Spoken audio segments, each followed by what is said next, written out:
quite clear that amongst the many challenges that the world faces today, climate change is perhaps the biggest one. I think we are dealing with inequity, injustice, poverty, health issues. We've just come through a devastating pandemic that engulfed the entire world. But climate change is something which is so all-pervasive, and it'll change the future of humanity and all life, that it is perhaps indeed the biggest challenge we face. Also, it's the biggest challenge because there is no simple, direct set of solutions. Right? We need to do small things, we need to do big things. We don't even know what all we need to do. So it is truly perhaps the most complex of challenges. And I think one of the key issues with climate change is that from a human time frame perspective, it is sort of happening slowly. So we ourselves, we look at tomorrow and we look at yesterday and we don't see a real difference. And when people tell us that, in 30 years time or 40 years time or 50 years time, the global temperature will go up by 1.5 degrees Celsius, our mental response is, so what's the big deal? I mean, in 50 years, if it goes up by 1.5 degrees Celsius, what's the big deal about it?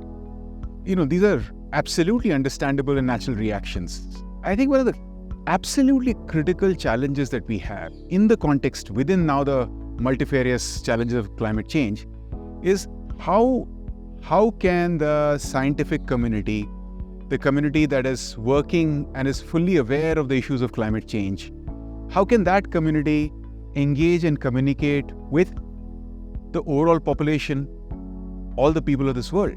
Because eventually it's the future of everybody at stake, is the future of everybody's children and grandchildren at stake, is the future of all generations at stake. And because the complexity of this challenge, and therefore there is a political aspect, there's a sociological aspect, there's a technological aspect, there's a geographical aspect, because it's an issue or a set of issues of that sort, it requires every one of us, absolutely every one of us, children, adult, everything, every kind of demography, any part of the world, to actually put our might behind it. And that then requires this community that is fully aware of these issues to be able to communicate to the entire population well, to get them to understand why this issue is important, to get them to understand the nuances of the issue, to get them to understand that it's not just important, but it's tremendously, terribly urgent. And we have to act on it now.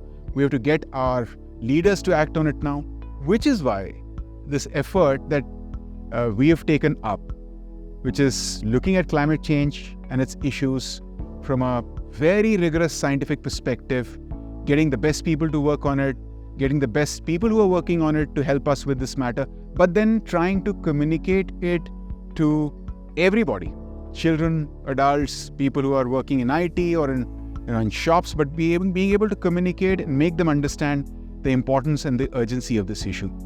So we think this is a very important thing to do, which is why we're very committed to doing this. There are many ways with which we are trying to do it. We know there's no simple solution.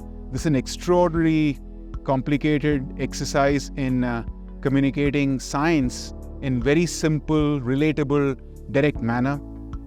So we'll just keep trying it. As a significant part of this engagement, we have the Forest of Life Festival at the Azim Premji University campus from the 2nd of November to the 14th of November. It has a series of exhibits, it's at interactive videos, interactive modules, and the effort is to be able to communicate in the way that I was saying, in a very simple, direct way, where people can relate to what we're talking about. And what we're talking about really is how forests are they're symbolic of everything that is to do with nature, and therefore they're also symbolic of what climate change is affecting our life with. And therefore we'll have children, students coming in, we'll have people coming in who are working in other kinds of businesses, other kind of organizations, we'll have policymakers coming in, and everything is aimed towards their being able to actually do it themselves and understand what this whole thing is about and why the issue is so important and so urgent. And most importantly, what is it that they can do about it? This Forest of Life festival that we have this year is one in a series. Last year we had the Rivers of Life. Next year we have a similar festival. The objective is the same. How do we engage with the matter of climate and the climate change and nature and figure out what is it that we can do about it? And this festival Like the River of Life Festival last year, the Forest of Life Festival is not going to be limited to the Azim Premji University campus. We will take it to other parts of the country, other parts of the city, and we hope that through this effort, more and more people engage and really identify with this particular issue and cause. So, every one of you, please do come to Azim Premji University between 2nd of November and 14th of November and participate in the Forest of Life Festival.